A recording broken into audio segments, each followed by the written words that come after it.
más era mucho más suave. Ya vieron que tampoco era una pendiente pronunciada. Les voy a explicar un poquito cómo fue el tema de la erupción del Chinchero. ¿Alguien sabe la fecha? 1706. No. 1706. Que no. No, perdón. Más reciente. Estás diciendo una anterior. 1900. Estás diciendo una anterior. de noviembre. ¿Cuándo? Lo dijeron. Montaña de la Arena fue la... Después se la vamos a comentar y se Ya está. A ver, por aquí dijeron, ¿qué día de noviembre dijeron? No, No, empezó que el va. 17 de madrugada, 18 se tiene como que comenzó, pero No, 17... pero eso es porque él está equivocado. Pero no solo, escuchen, es un dato interesante, porque es cierto que empezó el 17, pero cuando se empezó a notar fue 18, pero casi un año antes ya habían empezado los primeros terremotos, y la gente empezó a sentir ya movimientos extraños bajo sus pies. Ya había personas que ya estaban diciendo que iba a suceder algo anómalo. Como con el hierro, que es la más reciente, ¿no? E históricamente saben que en las Islas Canarias ha habido procesos eruptivos desde su creación hasta la actualidad, ahora la del hierro, y seguirán habiendo más porque estamos bajo placas que están en continuo movimiento. La del Chinchero, como bien decían, la fecha que se considera como la exacta es el 18 de noviembre de 1909, pero ya les digo, un año anterior ya empezaron los primeros movimientos para que se produjera toda la erupción, ¿no? Se dice que duró 10 días y además que sepan ustedes que es de las erupciones que ha habido en Canarias, de las que están constatadas, es la que menos cantidad de lava se ha registrado, o sea que tampoco fue una erupción peligrosa. Aquí tengo un mapita de cómo se produjo. Es bastante sencillo de explicar. Bueno, se lo explicaré resumidamente. Tenemos la zona del Chinchero, y en un primer momento cayó hacia la parte norte, las primeras salidas de gases, de magma, etcétera, y se dice que llegaron incluso cenizas. Después tenemos un documento que lo podemos leer, cenizas hasta Icod, e incluso algunos dicen que hasta la punta del Hidalgo llegaron algunas cenizas, imagínense. ¿Qué ocurrió? Que posteriormente se fracturó por este lado y empezó ahí sí a caer grandes torrentes de lava, ¿de acuerdo? ¿Qué ocurrió? Si salió de un primer momento hacia este lado, se dividió, se bifurcó entre Montaña el Estrecho y La Cruz, que es esta zona que tenemos aquí. Una parte llegó hasta aquí, ahí se detuvo más o menos, y la corriente fuerte cogió entre esta zona, que es la zona central. ¿Lo ven bien? Vale, que es entre Montaña Poleo y Montaña Aguda. Se creó como un pequeño río de lava, y cuando llegó a Montaña Vilma, que era afortunadamente para los que vivieron en esa época, y aún hay gente que lo cuenta, Montaña Vilma fue la salvación de Santiago del Teide, puesto que ven la población que está justo detrás de Vilma, de la montaña Vilma. Fue la montaña, entre otras cosas, la que frenó esa corriente de lava que ya iba a llegar hasta el pueblo de Santiago del Teide. He traído varios relatos, prefiero que sea la propia gente que lo vivió quienes se los cuenten, para que vean cómo lo vivieron ellos en esos momentos, desde antes hasta los momentos durante, y qué ocurrió después de que ocurriera, ¿no? Cuáles fueron las consecuencias de esta erupción. A ver, una voz que quiera darle vida al texto. Mandy. No, Ramiro, que tiene. Tú que eres profesor. Estás acostumbrado. Se pueden darle vueltas a leer. Esa es la iniciativa. Romeo no. Léenos, por favor. No lo puso a mover, Estimado Romeo.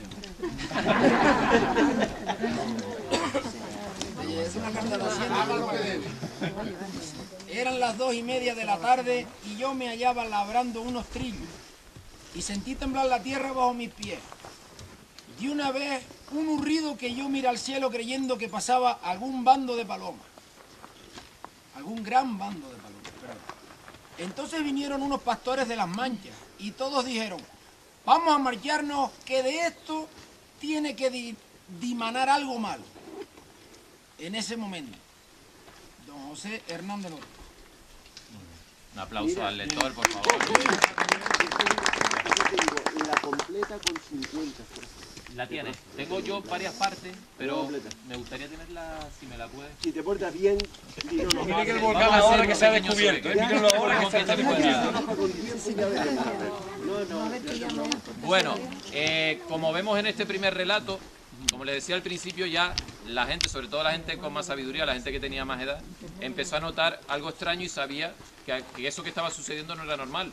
El suelo estaba con una temperatura mucho más elevada, los movimientos eran más continuos y, como les digo, cuando normalmente hay un proceso eruptivo, no es de la noche al día.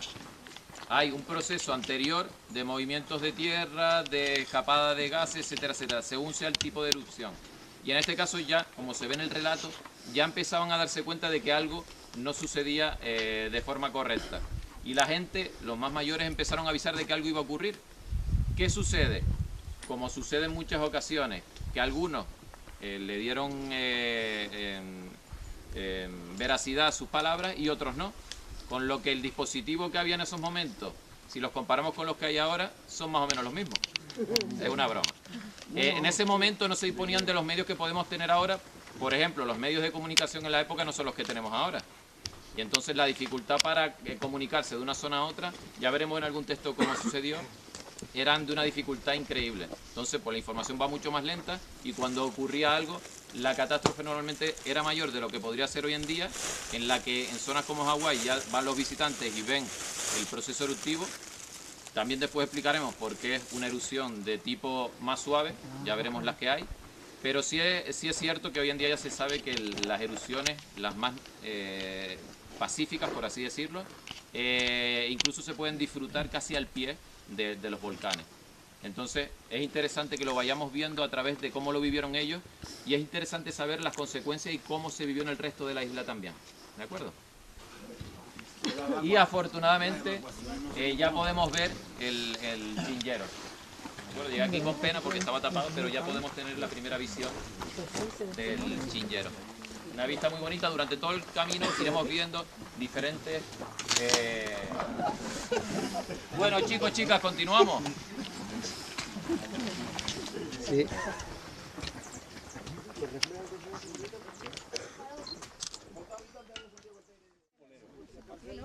Vamos a casar. Vale, vamos a hacer una pequeña dinámica. Ya algunos han hecho esta dinámica, siempre varía un poquito por el espacio y por lo que se habla, pero básicamente es disfrutar un poquito del entorno, de los sonidos que nos podemos encontrar en este espacio y ya verán que el silencio que nosotros podemos respirar en esta zona es único.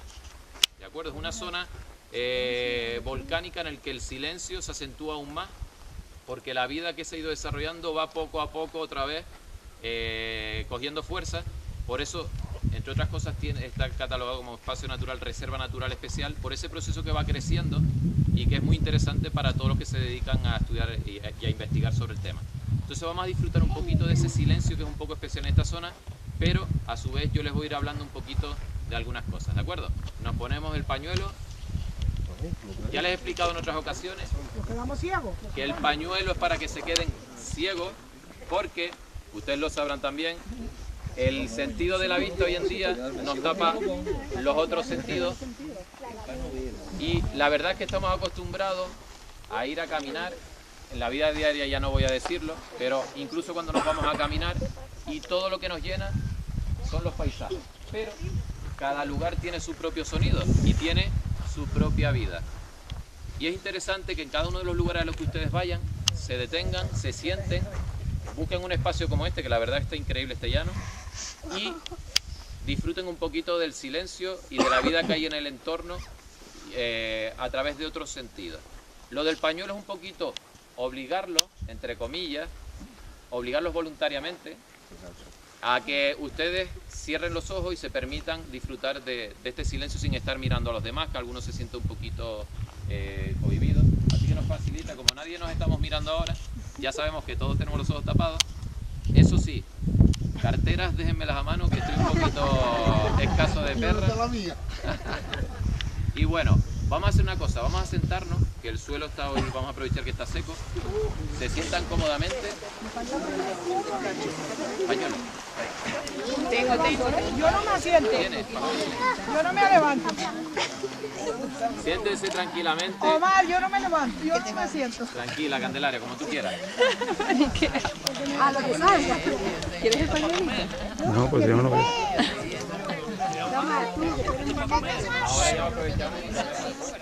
Bueno, chicos, chicas, vamos ahora. No, pues, Yo sé que a veces nos cuesta permanecer en silencio, sobre todo los canarios tenemos un carácter, como mismo dice su tierra, volcánica, y vamos a intentar un poquito disfrutar, como les dije, del silencio.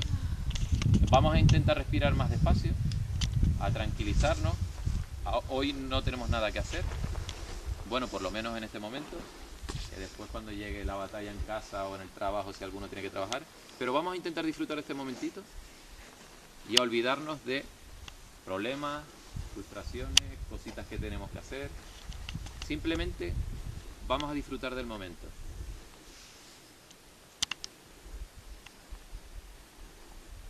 Todos sabemos y todas que en la sociedad en la que estamos, disfrutar de momentos así cada vez se hace más difícil.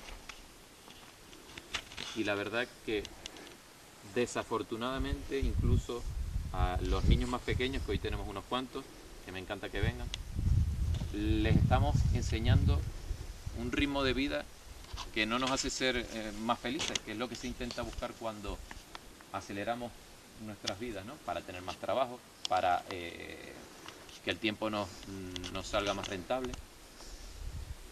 Lo que tenemos que intentar es inculcar a nuestros hijos, a los más pequeños, es ese carácter que teníamos y que aún conservamos, muchos de nosotros, hablo como canarios, transmitirles también el sosiego, la calma que tiene nuestra personalidad y que es parte no solo de nuestra forma de ser, sino es parte de una cultura propia, diferente, como tienen que ser todas las culturas, y que nos hace ser, bajo mi punto de vista, y creo que casi todos lo compartirán, una cultura, una forma de ser diferente y única.